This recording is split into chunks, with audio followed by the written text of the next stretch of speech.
All right, now, so those are our Greek philosophers.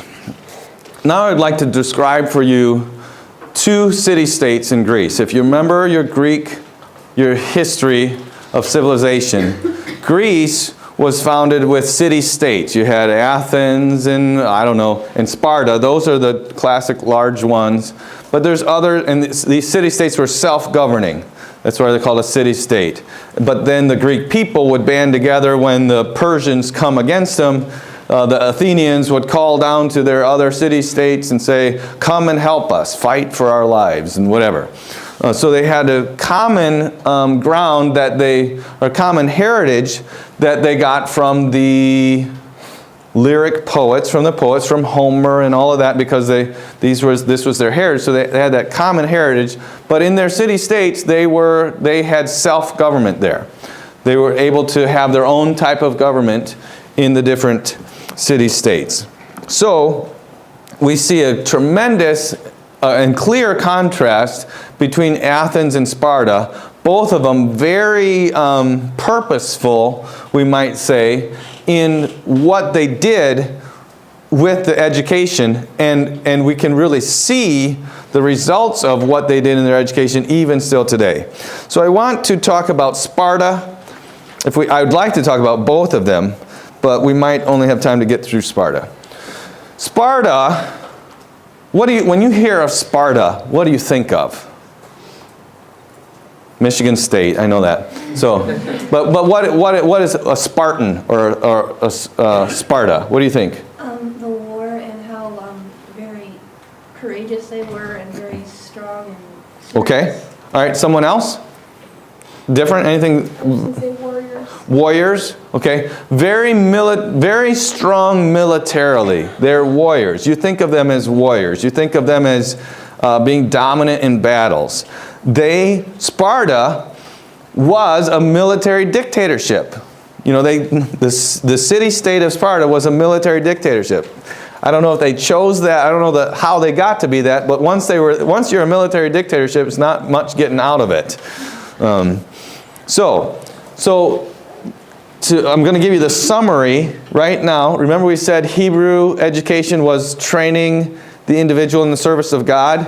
Spartan education is the obliteration of the individual in the service of the state. Now, it wasn't the annihilation of they didn't kill the individual. They just took all of his individuality away. Every individual, there's no individuals. There's 30 of you in a company, and every one of you has been identically trained. You know exactly what to do. If somebody falls out of the company, we bring another one in, and he fits in exactly. We can't, it's production line. Why? Because in war, you can't have any missing cogs. You can't have anybody doing their own thing. Okay? And military strategy had developed at this point into putting masses of people onto the battlefield. Before this point, you had superheroes. You had warriors like Achilles, like Goliath, that type of war. You had soldiers, but then you had these heroes. Now war is changing, and there's thousands and thousands. When the Persians come after Greece, they assemble more than 1 million soldiers and try to cross, and I can't remember if they do or not, but they're crossing from Turkey into Greece with 1 million soldiers. Masses and masses. So this change in military battle strategy, military strategy, forces this military dictatorship to say, we need dedicated soldiers. We can't have any of them have their own ideas. They have to be able to fight. They have to be able to obey commands. They have to be able to endure hardness, all of that type of thing. And so that's what they're all about. They're all about being the strongest military force in the world. And so what do they educate for? For that. Education. So if you missed the statement, it's the obliteration of the individual in the service of the state. And in Sparta, education was never more deliberately planned, controlled and designed until modern totalitarian states. So if we were to study education in the Soviet Union, education in China, and all that, especially in their height of, in the 40s, 50s, 60s, that would be the first time we'd see education more controlled by the state than it was in 300 and 400 in Sparta. So in Sparta, it's a military state. It's a totalitarian state. Everything is top down. This is what will be done. And the purpose, of course, is to produce warriors, to produce Spartan soldiers, just to produce somebody to be in their spot. The ones at the top, if somebody displayed ability, of course, they would lead a phalanx or whatever the military strategy had.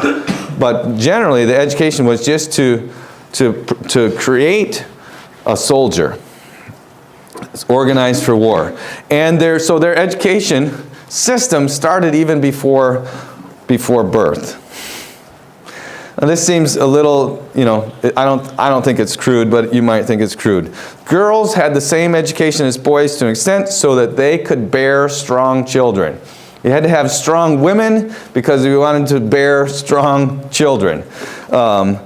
If a child was healthy, the father would be instructed to rear it. If not, if you have a child and he's sickly, the word is expose it. They would take it up in the mountains and just leave it.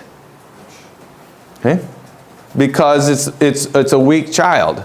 We can't have a weak person. If he grows up, he's going to marry somebody, and then we're going to have more weak children.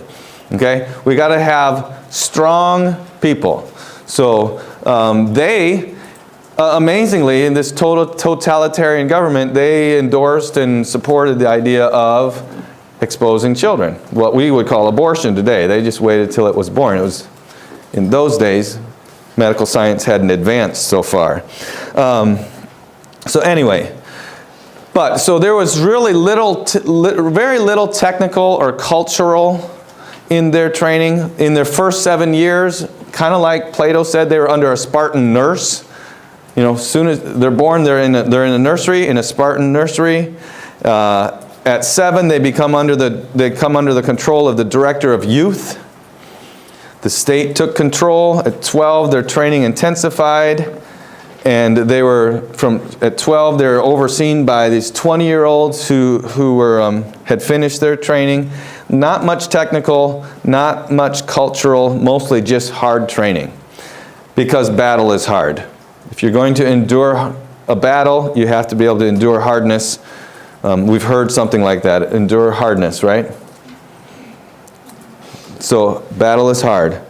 They learn just enough to read and write so that they could serve their turn. If they have to be able to write, a memo to their commander, just enough to be able to get by.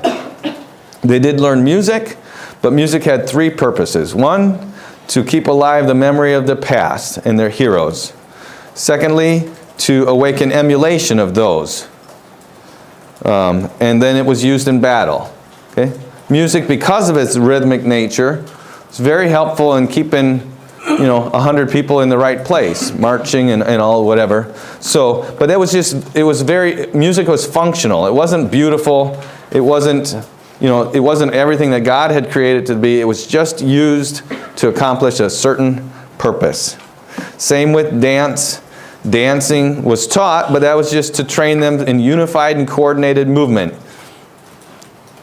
You got to have unified and coordinated movement. If you have 1,000 people in a square or a diamond, you got to be able to move all at the same time or at the right time.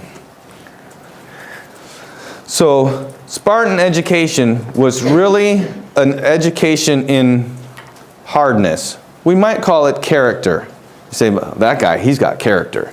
He's hardened. If it gets tough, he's just going to keep going. And that's good, isn't it? Okay.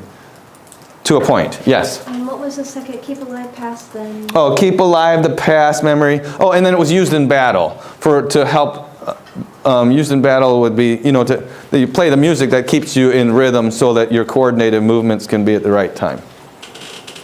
Okay? So, the schools were not to produce scholars, they were to produce men, hard men. Whatever was taught is whatever would help them become a better man. Now I'm sure they learned some things. Mathematics tables are hard to learn.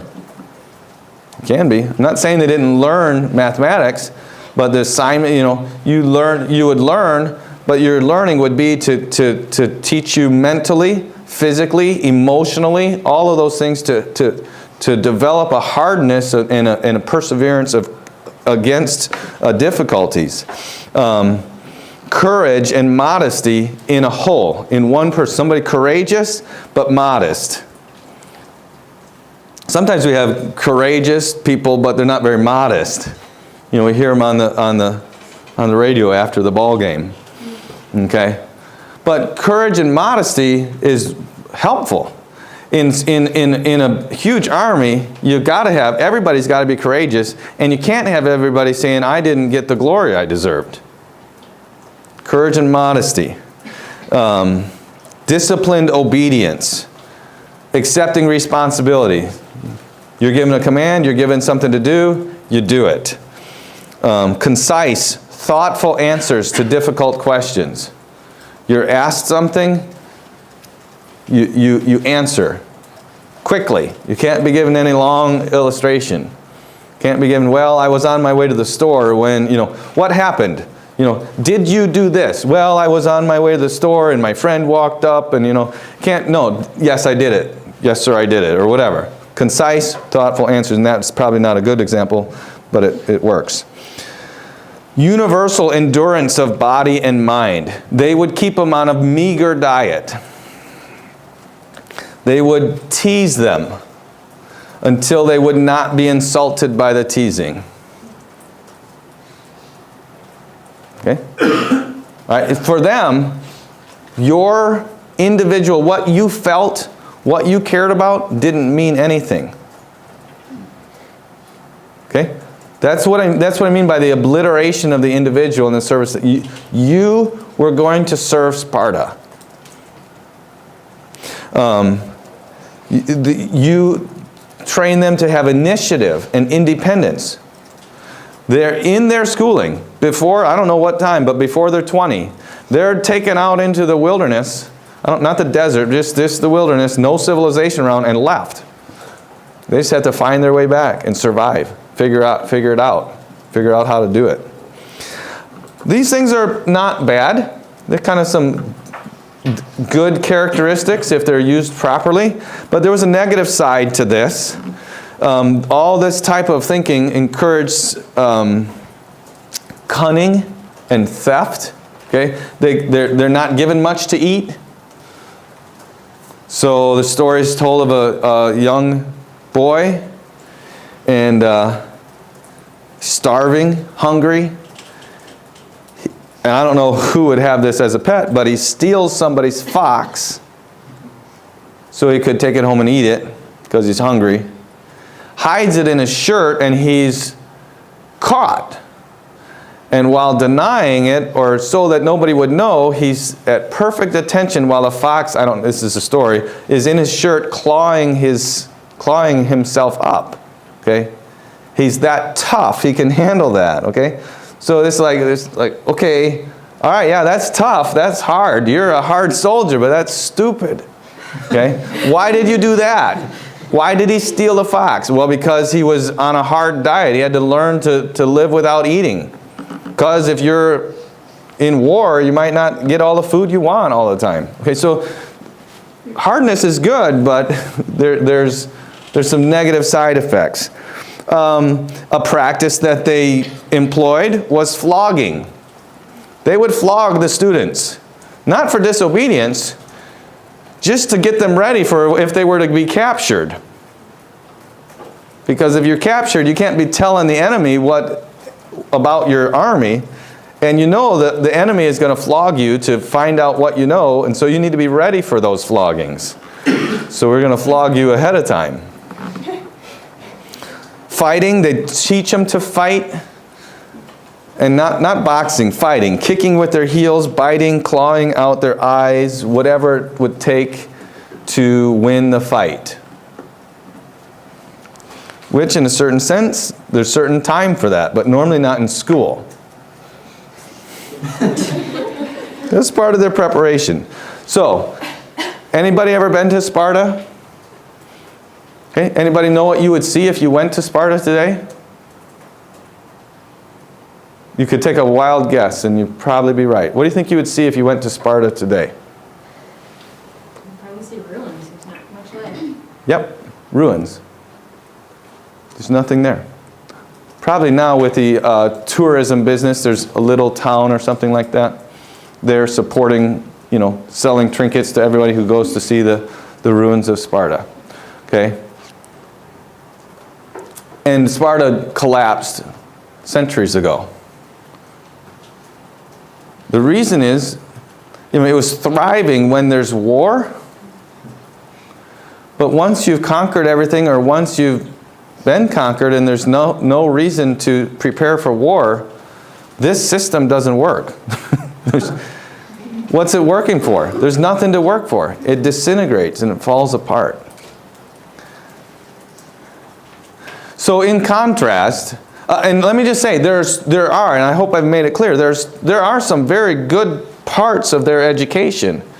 We as Christians, for sure, we want to train people to be hard. We understand that the devil fights hard, and the world temptations are strong, and so we want to be hard. And we could learn some things from the Spartan education on helping us learn to be hard and have strong character. But we're not going to just employ their whole system. In contrast, with Sparta is Athens. Anybody ever been to Athens? Anybody know what you would see if you went to Athens? Burning things, You would see a huge city, still continuously inhabited for centuries and centuries. And I think some of the difference is their educational system. Let me just give you the title, the description, like, Sparta is the obliteration of the individual, and so Athens description, and then we'll fill that in, this in the next time. Athens description is the training of the individual. So here we're on training again, very similar to Hebrew education. But in Athens, we're not serving God. In Athens, the training of the individual is in the service of culture. Almost a complete other end of the spectrum on who you're serving. Serving culture. So Athens, the training of the individual in the service of culture, and we'll look at that the next time, and probably we should be able to finish Rome also. In Athens, we can start with that phrase, with a variation of the phrase. Remember I say the phrase? What is the phrase for the Hebrews? The training of the individual in the service of God. Okay? What is the phrase for Sparta? The blah, blah, blah, blah, blah. Obliteration. The obliteration of the individual in the service of the state. Okay? In Athens, we're back to the training. The training of the individual in the service of culture. Do you have my notes? Did I say that already? You said it already. I said it already. Okay. You're allowed to have my notes. I mean, if somebody had the class before, but it's not really going to be my notes. It's going to be their notes of my talking. But if you have that already, that's fine. But so, the training of the individual in the service of culture. Now, in Athens, in Sparta, there's real strong government school system, we might say. In Athens, there's a private school system. In Greek culture, there was always schools. They took a view of, in Athens especially, of the child in school was very precious. That's kind of contrast with Sparta, where the child was precious or useful if it was a strong child. But so there's things that, there's just writings kind of in passing about if something bad, some tragedy happens and it's a school or there's children involved, and it's just, that magnifies the intensity of the tragedy. It's a disaster to the city if something were to happen to a school. When the Athenians started and ended their schooling is very different. It's between all of them. Some started earlier, some ended earlier. So it was not prescribed like in Sparta. But so it depended on, well, what do you think it might have depended on? Why would some kids start earlier and go longer, and other kids wait a while, start and finish sooner? Because that would be typically the two classes. Somebody starts early and goes longer, one waits a while and finishes sooner. Sarah, what do you think? I know a lot of people learn differently. Some people can memorize faster, and some people it takes a long time for things to sink in. Okay, so maybe the parents knew this child is not going to, they need a head start, or they need a later start. Okay, Sarah, another Sarah. I'm sorry. Maturity. They're not ready, perhaps. Serenity. Finances. Okay, that's the main reason, actually. Okay, so I mean, the Athenians, they didn't all have the same finances. So if you have, so okay, let's follow up on that. Serenity's so good with her answer. Which finances does which? Okay, if you have more money, you can go to school longer, and you can start sooner. Okay?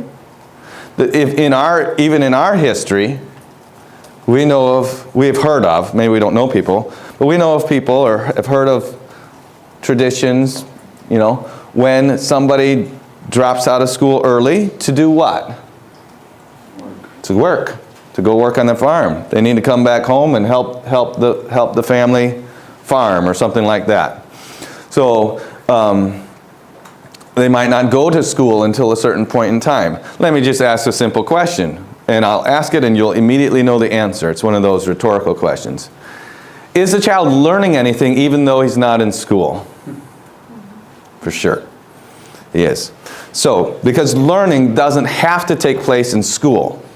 I don't know if I said this about school, but remember we said there's kind of this idea that something in our minds today, because we've institutionalized so many things, we think that's the only place that it can take place, that can happen. You can only be religious in church.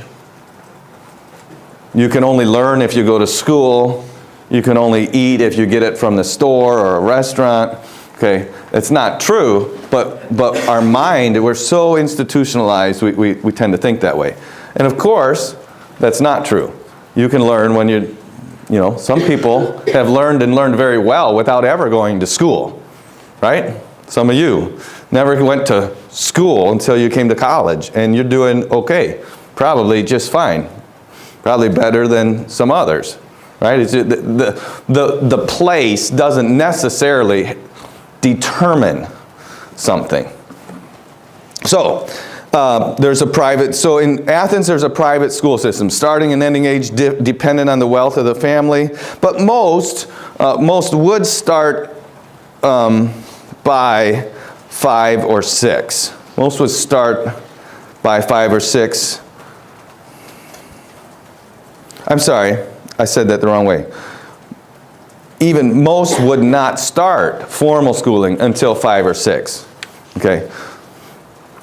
So even if they were wealthy, they weren't sending their kids off to the teacher, when they were 4.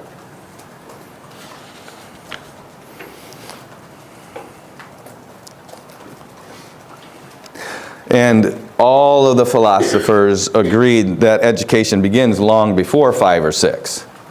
They often would talk about even playing games, the benefit of playing games.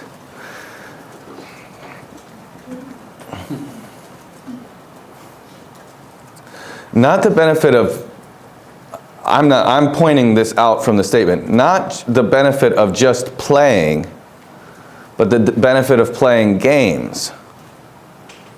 What's the difference between playing and playing a game? Dave? Organization. Organization. If you have organization, there are, Strategies. Tactics. I'm sorry, strategies, Tactics. tactics, okay, rules, okay, there's some structure, okay. So even a child, they might not be in school, but if they're playing a game and there's rules, they're beginning to learn that there's structure, organization, and they're probably even learning subliminally learning some strategies and that. They were not, they were not allowed, if you might put it that way, or they didn't encourage innovation, which would mean changing the rules. You know, cheating, figuring out ways to beat the system. No, the benefit of playing games was learning that there are systems to work within. And tales, telling tales, which would happen with young children, would teach nobility. Okay? We tell stories, and that would instill nobility into them. So, of course, they would all advise and remind you that what you tell them should not be chosen randomly.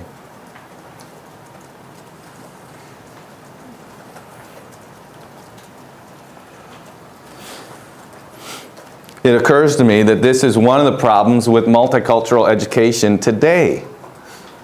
It's not necessarily random, but if you're coming to school, let's put it in a different country.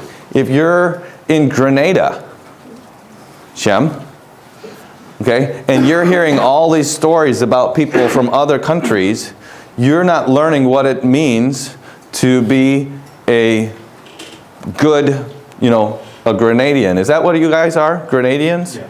Okay, so Grenadians. That sounds a little different.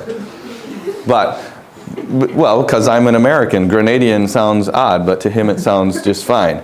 Okay, so come back to America. In America, we have all kinds of heroes, all kinds of good and beneficial tales that we could learn about, but we're being told about all these great people that have nothing to do with our heritage. It's not that we're prejudiced, but we don't even know who we are because we don't know where we've been. So, so you don't choose those tales even for your little children just randomly. You choose them because you want them to learn something. They're going to learn something. Not that they got a quiz, but they hear the story. You hear the story of David and Goliath. Who do you want to be? You want to be the David. So whatever. Now, so in Athens, and this is important. We're going to see this in American education. There were laws that declared that children should be educated. The laws in Athens declared children should be educated because the state had moral oversight of its people. Okay?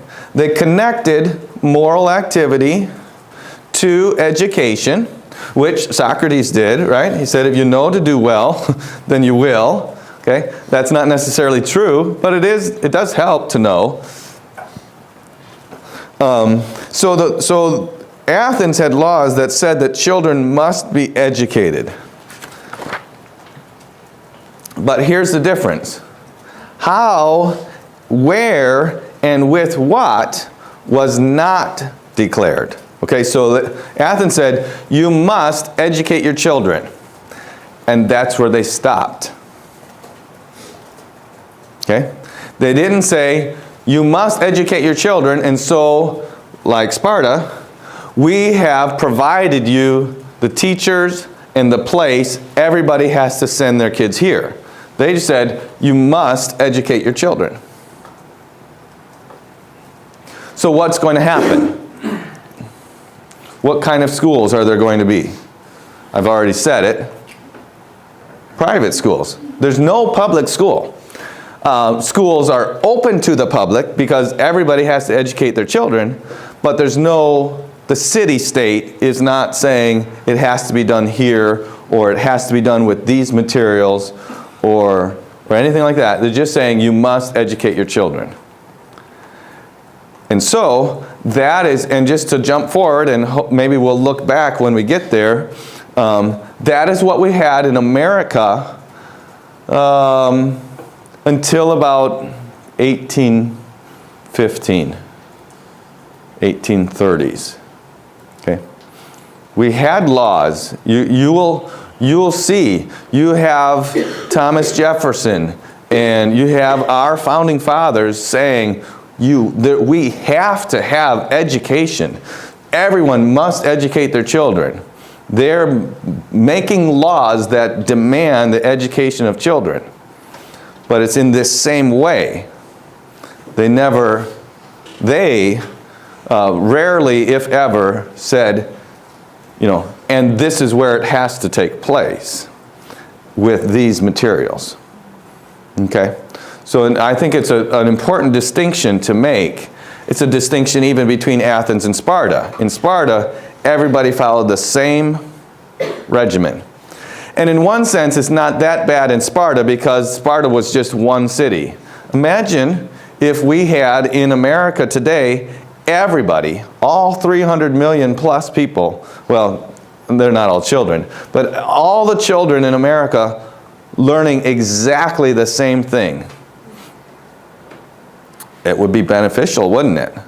You could be born in South Carolina and your parents have to move to Kentucky and you just fit right into the same system because everything's common. There's a common core there. No, that's the total thinking. Words have meanings, and that's what that means. And it has this like, oh, that makes sense, but it doesn't work.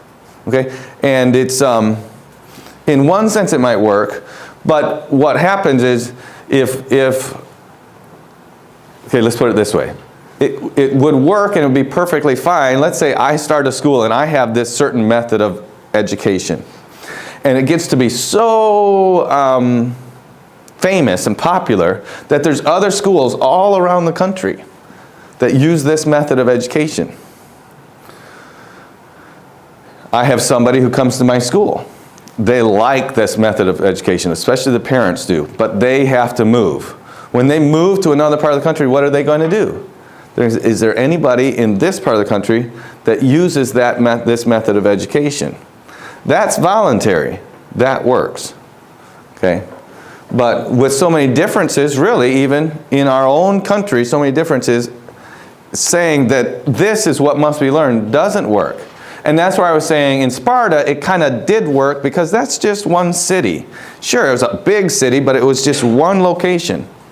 Athens is compared to the size of America, very close to Sparta, but very different from Sparta. Anyway, I don't know how I got on that.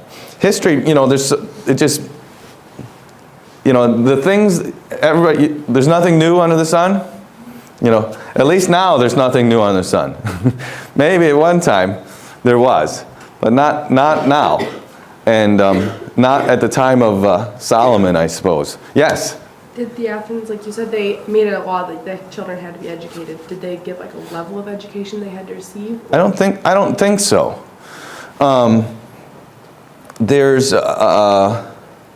It wasn't state controlled, it wasn't state provided. So there was no, I don't know how they regulated, how they checked on whether the law was actually being obeyed.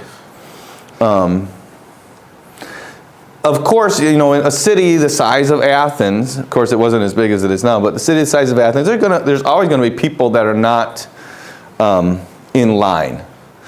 But you get the sense when you study Athens, whether it's from military standpoint, educational, and I haven't studied, but I've read about both of those aspects, that Athens had a huge sense of self-pride, you might call it. I don't like that word, but that we're Athenians, and we're doing this because we're from Athenia, or from Athens. And so there was just this, whatever, maybe just peer pressure to do it. But it wouldn't be just peer pressure. It's like, we love Athens, and so that culture of love for your own city and wanting it to grow and prosper demanded, whether it was through laws or whatever, a certain ideal. And so I don't know how they checked up on the law, but they made it a law. And there was lots of variation. We'll just mention quickly what most ended up getting, because there's kind of like there is some common things that everybody is going to learn about. Maybe they'll learn different ways at different times, but there's some common a universal curriculum of what they ended up getting. So, and we'll get to that before we move on to Rome. In Athens, though, their education was what we would call a liberal arts education. When I say liberal arts education, what comes to your mind? What do you think of? Liberal arts education.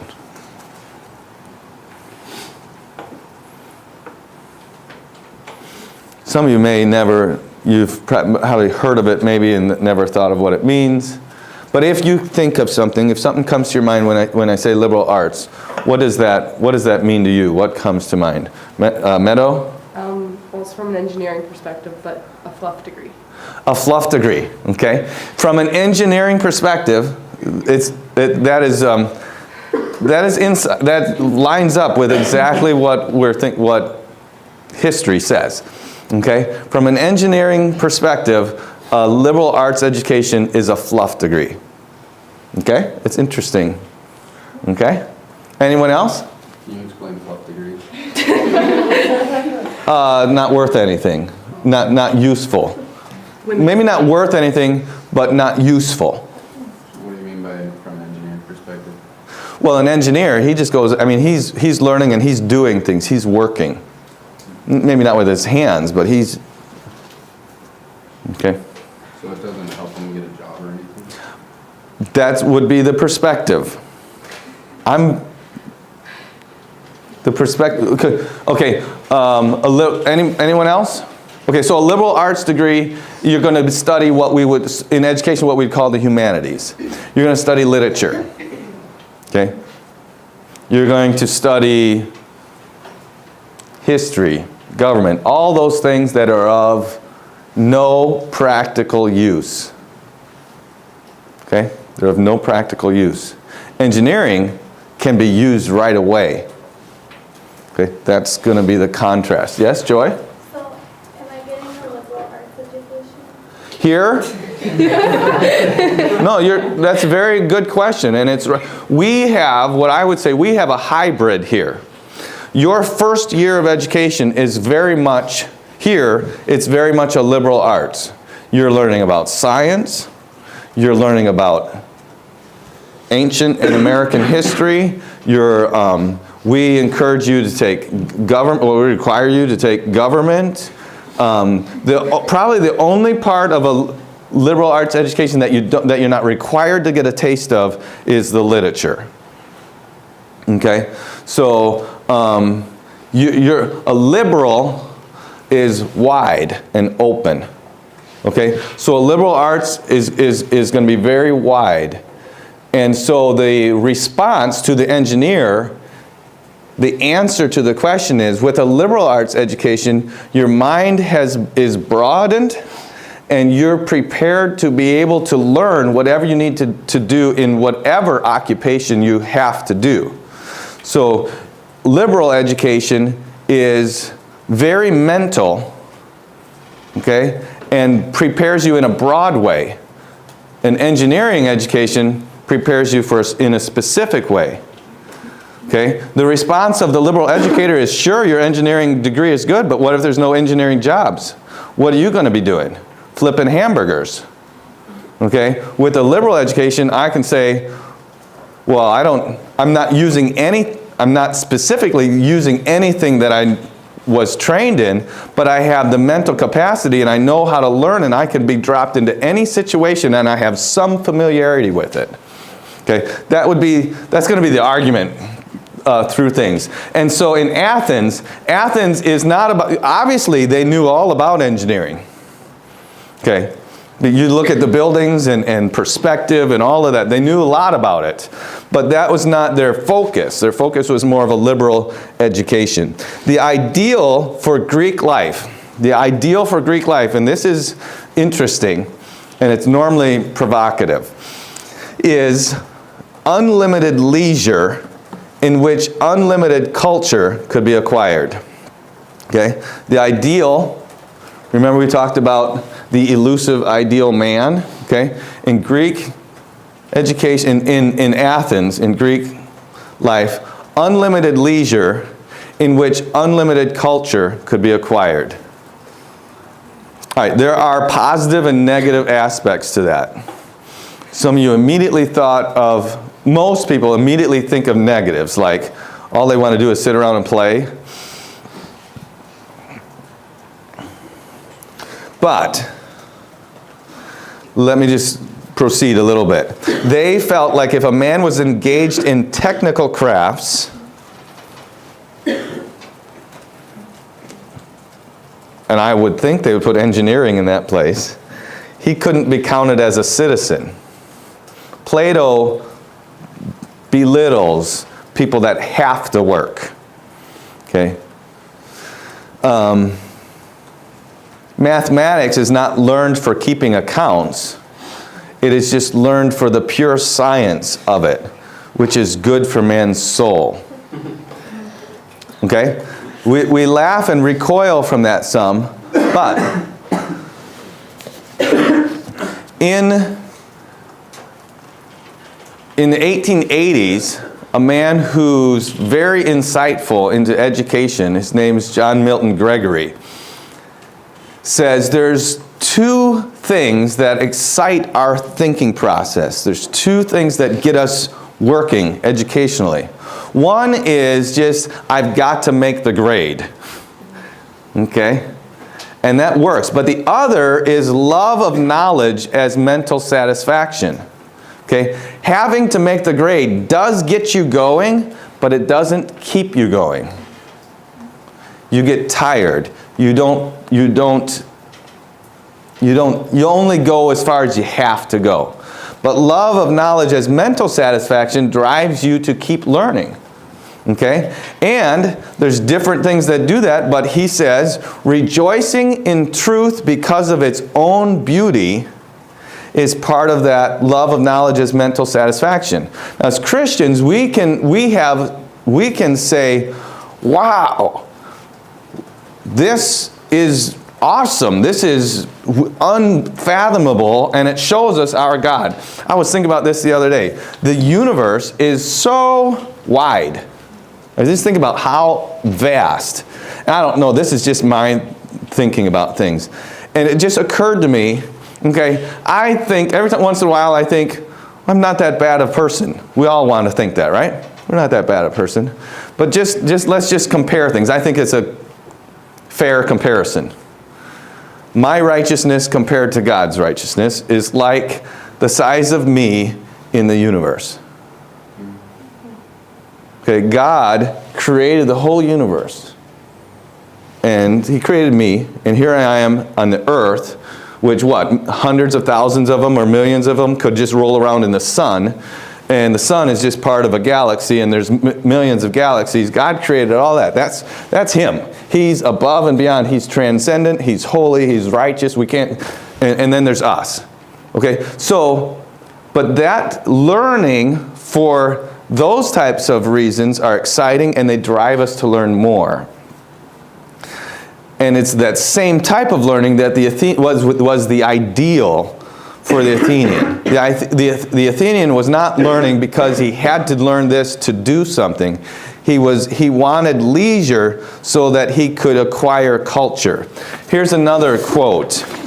This is from John Adams. John Adams says, speaking to his wife in a letter, I must study politics and war that my sons may have liberty to study mathematics and philosophy.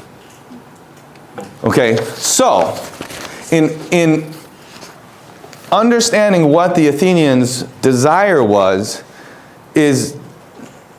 their desire was in the right direction. Okay? And as long as you understand the fallen nature of man, that is within all of our human natures, to when we have unlimited leisure, to be lazy, right? And not pursue knowledge for just to be able to know God better or put it to usefulness and glorify God through its usefulness. Adding that to it, there's absolutely nothing wrong. In fact, it's within our American heritage to pursue that.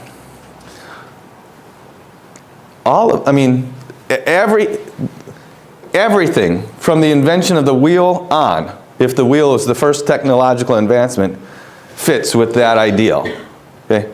Why do I plow with, steel? Why do I want to invent steel? So that I either can get more done, or I don't have to work as hard. Or both, don't have to work as hard to get even more done. Okay? So this is foundational to and I don't mean it to an advancing culture.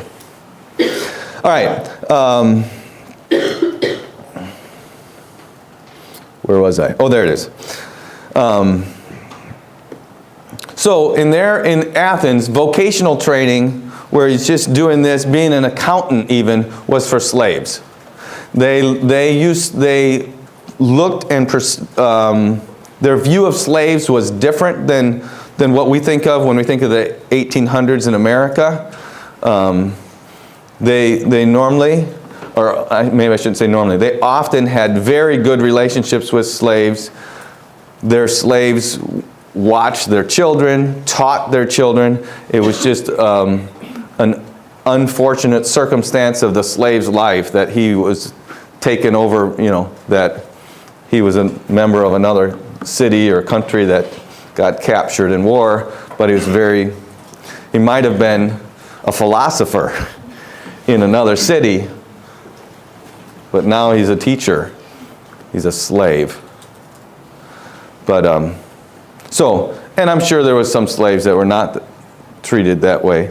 They were slaves. They were the property of the people. But anyway, so that vocational training that was aimed at just making money, was ungentlemanly and vulgar. So in Athens, they would read the great poets so that they could become like the great heroes.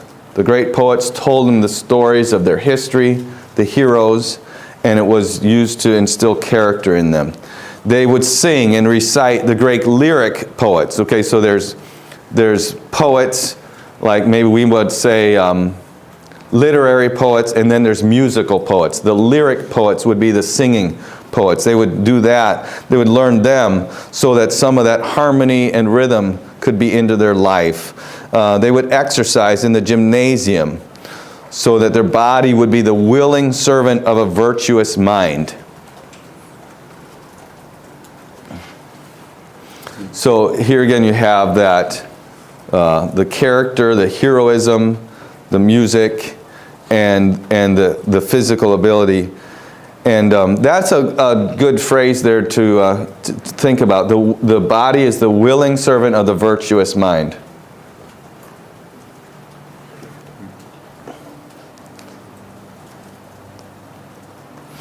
They wanted to teach and know what is just and unjust, what is honorable and dishonorable, what was holy and unholy. Now, of course, their idea of holy is different than ours. But all of us are created with a spiritual being. Okay, and they would have some, in their culture, idea of what was sacred, what was not sacred. Their education was designed to produce an Athenian. Okay, remember I said there's just, you study Athens, you read about Athens, and then there's just this, like, they have I don't know, it's just an esprit de corps, we might say. It's just like the Marines, you know, I'm a Marine, always a Marine, you know. There's Athenians had that kind of, so they're someone who loved beauty in Athens, someone who would serve Athens in peace and in war. And that's what you read about certain battles. The Athenians were valiant warriors, maybe not as trained as the Spartans, but they had a lot more to protect. Right? They had their homes, their children, and everything that they lived for was in their city. In Sparta, they existed to fight and conquer. In Athens, they had homes. They had, and they loved their homes because they had spent so much time advancing their homes. So the Athenian was someone who loved beauty in Athens. It reminds me of Philippians 4:8. We are to love things that are beautiful. Think on those things. They would serve Athens, whether in peace or in war. They would aim to produce, to instill in their children the valor of Achilles and the wisdom of Odysseus, if that's how you say his name.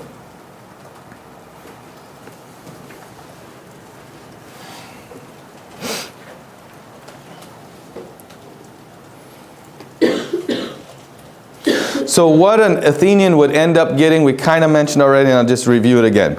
They would get grammar. They would go to the grammatistes, I think that's how you say his name. And in grammar, they would learn reading, writing, arithmetic, read the great poets, memorize their poetry. So we see, let's say, when the ancients talk about grammar, it's different than what we think of grammar as a subset of language. Grammar had a different meaning to them. It's kind of more of just foundational knowledge, I would say. Then they would go to the catharistes, which is music, play the 7-string lyre, and sing songs of the lyric poets, lyre, whatever. And then they would go to the gymnasium and learn wrestling, boxing, pancration, running, jumping, throwing the javelin. But in the gymnasium, they had a balance there, as opposed to Spartans. If they felt like too much physical education would produce fierceness, too little or no physical education would produce softness. Okay? It's not all about the physical education, but there has to be some.